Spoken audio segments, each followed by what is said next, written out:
Over the last several versions of JMP, we've built an integrated Python interface that drastically simplifies and increases the power of leveraging Python in the JMP analytic workflow.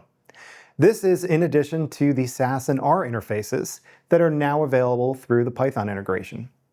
The expanded Python integration in the new release includes improved interoperability, better JSL integration, the ability to handle more objects, and improved Python package management.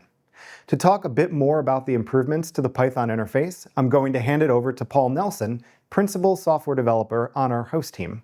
Paul? Thanks, Dan. I'm excited here to present the work we've been doing on Python integration and restoring our support.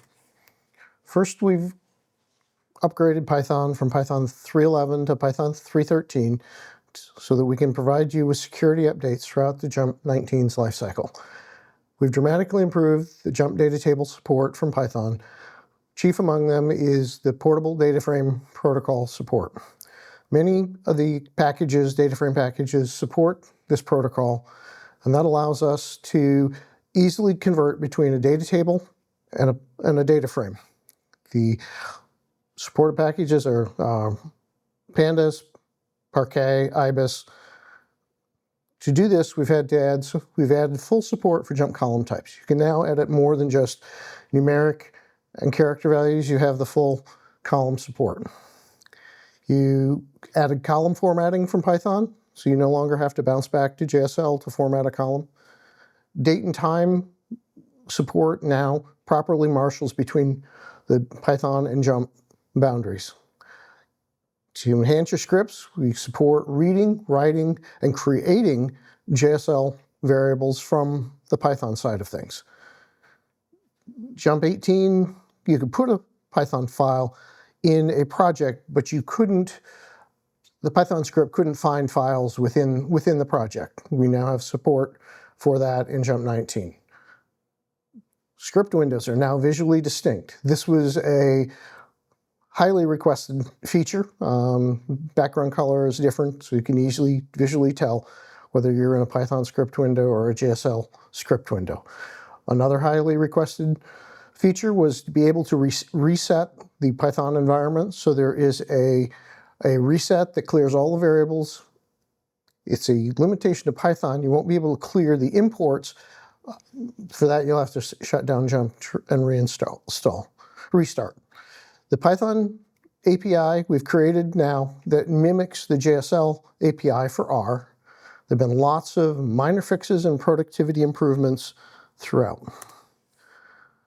We've restored the R JSL interface, and to do that, we've created a Python module, JMP EX.